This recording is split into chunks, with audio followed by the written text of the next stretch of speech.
Olá pessoal, o meu nome é Larissa, ela é a Stephanie e ela é a Camila.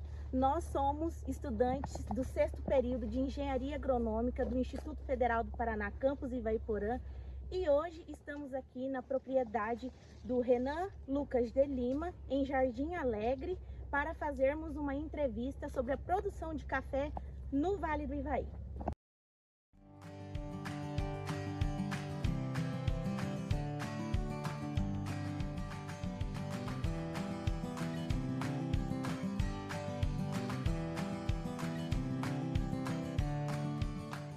O cultivo do café começou no Paraná por volta do século XIX, quando produtores paulistas chegaram ao norte do Paraná trazendo as primeiras mudas. Aqui, no Vale do Ivaí, foi onde ele encontrou clima e solos ideais para o seu desenvolvimento. Um dos principais pontos importantes do café é conhecer a sua estrutura e a sua morfologia. Quanto à sua morfologia, na planta de café nós temos os ramos plagiotrópicos e os ramos ortotrópicos. Os ramos ortotrópicos se concentram as gemas cabeça de série e nos ramos plagiotrópicos, que são esses das laterais, se concentram as gemas seriadas.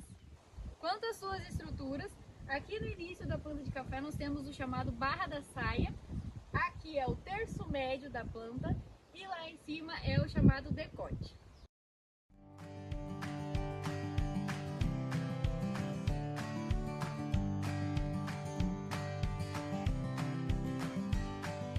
Renan, fala um pouquinho pra gente sobre o histórico da família com o café. Como que a família começou o cultivo do café? Olha, meus dois avós, paterno e materno, já mexiam com café, lá no estado de São Paulo. Um era em Dracena, o outro era em Garaí. Eles trabalhavam em fazendas lá, e colono, né? Meu avô falava.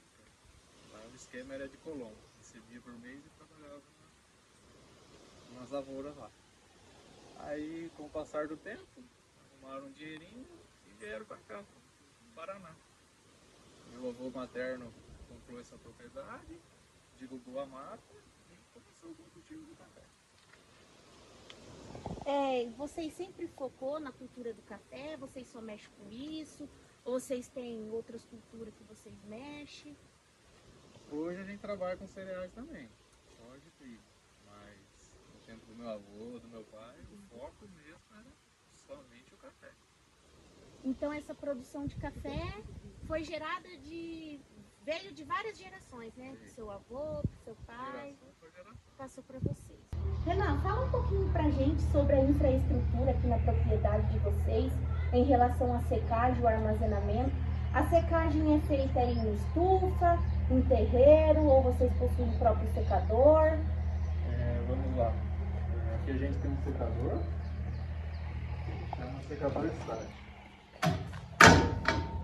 Aqui tem a fornalha, tem uma lenha, tem um ventilador lá em cima que passa o ar frio para esquentar na fornalha. Ele é um fogo indireto, o fogo não tem contato com fumaça, o café nada.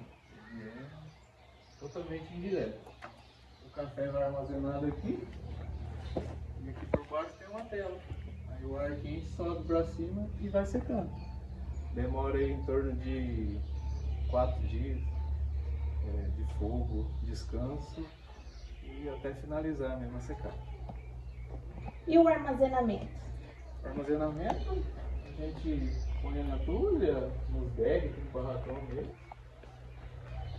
E vamos guardando. Então, no caso, o armazém é de vocês O mesmo. armazém é nosso mesmo. Como que é feita a comercialização de vocês? É por venda direta, cooperativa ou intermediários? A gente comercializa diretamente com a cooperativa. Sempre a gente tenta buscar o melhor preço, mas ultimamente o que está compensando mais ainda é a cooperativa. Renan, fala pra gente sobre as características do solo. Ele é um latossolo, a textura, a profundidade. Você poderia falar pra gente um pouco a respeito? Ele é um latossolo argiloso, né? Com 70% a 80% aí de argila e bem profundo. 24 metros aí de profundidade até chegar na rocha.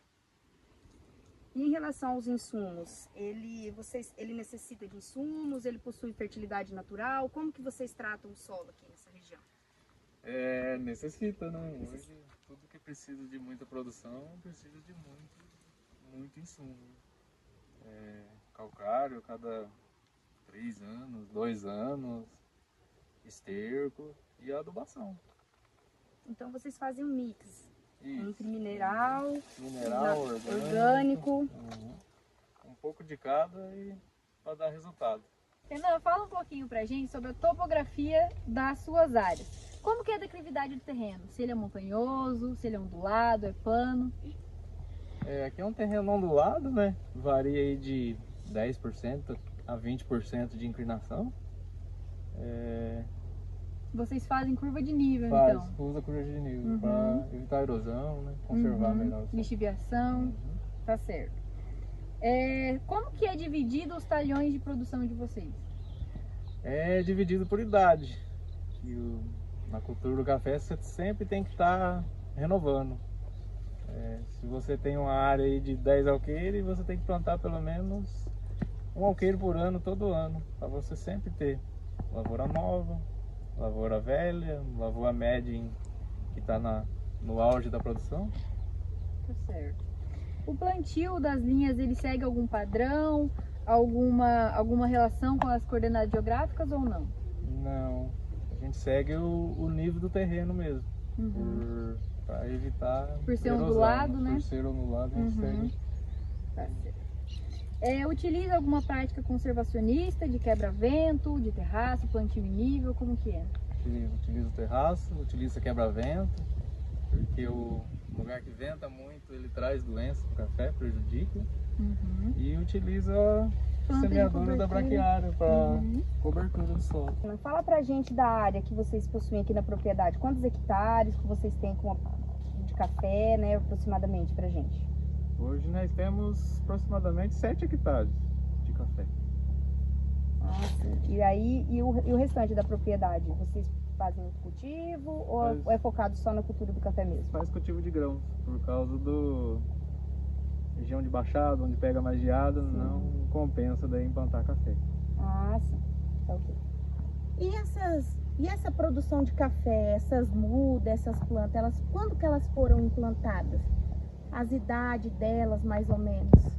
Olha, nós temos talhão aí de 20 anos a talhão que plantou há 40 dias atrás. Então sempre está plantando várias idades. Então tem bastante diferença, né? Bastante diferença. E é separado pelas idades, né? A gente planta um talhão, aquele ali vira um talhão daquela idade. O próximo ano e o próximo, aí vai sendo separado.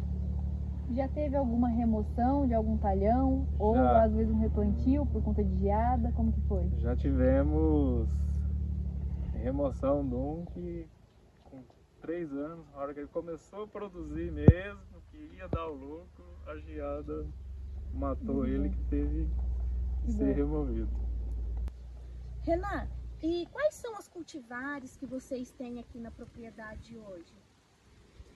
Hoje a gente tem o Catuai 99 vermelho e os IPR 107. É os cultivares que a gente está tendo mais na propriedade. Implantamos uma nova que chama Catuai SH3, indicação do viveirista, e vamos ver como é que ela vai ser. E por que vocês preferem trabalhar mais com essas variedades? O porte da planta mais reduzido. Você consegue fazer um plantio mais junto, mais adensado. E a produção é melhor que uma planta grande.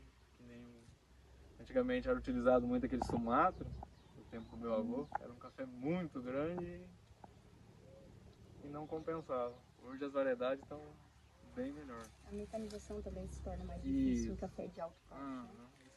Pulverização fica muito mais difícil, controle das pragas. E qual que foi o maior índice de produtividade que vocês tiveram aqui na área de vocês? Acho que o maior foi 70 sacas beneficiadas por hectare, no ano de 2024. Mas foi só de uma cultivar ou de todas? Não, a gente faz a média da propriedade toda. Lavoura nova, velha. Então foi para vocês essa produção de 70 Foi a foi maior. a maior, melhor.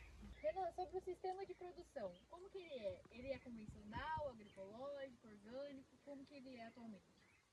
Ele é convencional, né?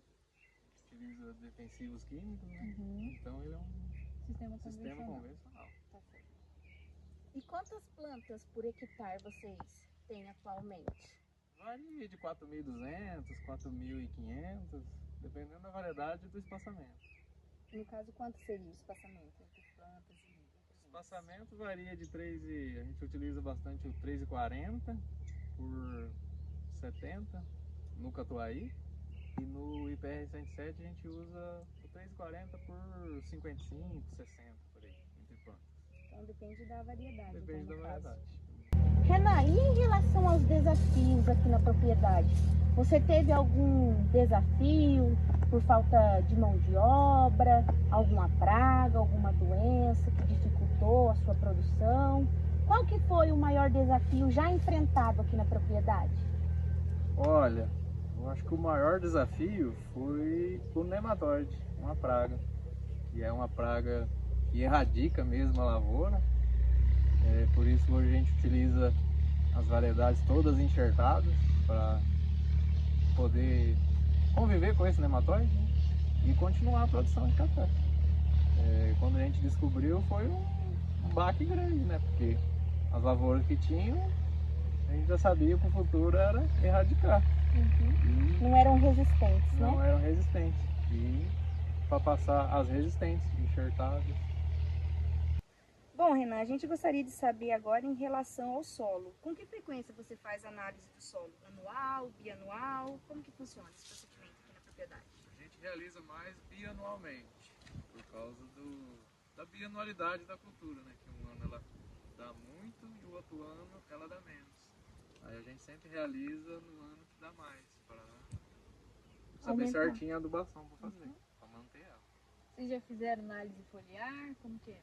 Já fizemos análise foliar, mas aqui como é uma propriedade pequena e dividida em muitos talhões, você ia ter que fazer uma análise cada talhão. Uhum. E É inviável. variando a produção, fica muito Se torna inviável, né? complicado. Como que é feita a calagem daqui? Em que frequência que é realizada? A gente realiza 3 anos, 4 anos, conforme a análise pede. Mas Conforme a é necessidade. mais ou menos isso aí, esse intervalo de tempo. Como é realizado o controle de pragas, doenças e plantas daninhas? Vocês fazem o uso de controle biológico, químico ou integrado? A gente utiliza o controle químico mesmo. Controle com herbicidas, no caso, né? Herbicida, inseticida, fungicidas. Você poderia falar, dar um exemplo de quais são as pragas e doenças mais comuns que vocês encontraram já? Hoje a mais comum que tem é o bicho mineiro. É uma que está dando um pouquinho de trabalho para controlar. Mas tem a ferrugem, que é mais fácil de controlar, e a broca do fruto. E em relação às plantas daninhas, entre linhas, como que é realizada essa... É por capina manual, é mecanizada, herbicidas? A gente utiliza o herbicida na beira da linha. No meio a gente deixa braquiar. E algum pezinho que sobra da passada do herbicida, aí faz uma capina manual mesmo. Renan, e a colheita aqui na propriedade de vocês? Ela é totalmente mecanizada, ela é semi-mecanizada ou ela é totalmente manual? Como que funciona a colheita? A colheita é semi-mecanizada. A gente utiliza aqueles derriçadores, né? Manual. Banadeira para ajudar a limpar o café. E é assim que a gente faz a colheita. Estamos buscando mecanizar um pouco mais, né, futuramente. Vamos ver o que a gente consegue. Qual que é a média de produção que vocês tiram por colheita? A média mesmo, de vários anos, pode coisa aí de 45, 50 sacos. Por É a hectare? média, por hectare. Bom, então a gente vai falar agora um pouco sobre a desbrota. Você costuma realizar desbrotas nos pés de café? Realiza. A desbrota é fundamental para a condução da arquitetura da planta. Em que frequência? Anualmente. Todo ano faz a desbrota. Porque se deixar de um ano para o outro, aí complica. Como que você você sabe a hora certa de fazer essa desbrota no café? Como que você identifica qual o ramo, qual o broto que deve ser retirado da planta? O momento é mais ou menos conforme o tamanho do broto. O broto está num tamanho maior, a gente retira. Esses aqui mesmo estão pequenos ainda. E conforme a época do ano também. Aqui como está pequeno, se eu realizar a desbrota agora, ele vai rebrotar de novo. E por isso a gente realiza mais ali em janeiro, fevereiro, março, por aí. Que aí a gente retira os brotos e o café não rebrota tanto de novo. Realiza, ou já precisou realizar poda alguma vez no seu cafezal? Sempre realiza podas. Utiliza a recepa por causa de dano de geada. Quando o dano é muito drástico mesmo, precisa a recepa. E conduzir a planta de novo a formato. Um dano médio no esqueletamento, né? Poda esses ramos. Não só de geada também, mas pelo tamanho, né, da idade. Esse aqui mesmo, o ano que vem a gente vai realizar o esqueletamento. Esse já está muito, o diâmetro da copa está muito grande. A gente vai podar para reduzir e fazer um decote nele também, para ficar mais baixo para desbrota e facilita a pulverização também. Renan, e aqui na propriedade de vocês? Vocês têm algum acompanhamento técnico para o engenheiro agrônomo? Como que funciona? Temos sim. Recebemos visita técnica, uma orientação, né? Que a gente nunca sabe tudo o que precisa ser feito. E uma orientação é sempre bem-vinda. Então, quando necessário. Sobre a atividade do café, vocês têm pretensão de continuar na produção de café ao longo do tempo? O plano é continuar, Nunca parar. nunca parar. Então tem sido vantajoso para vocês. Tem sim. Já passamos por muitas fases ruins, né? Que se fosse fazer a conta mesmo, não compensaria. Mas hoje, no atual cenário que está, ainda compensa. Posso dizer que é um bom negócio. Retorno bom, né? Um retorno bom.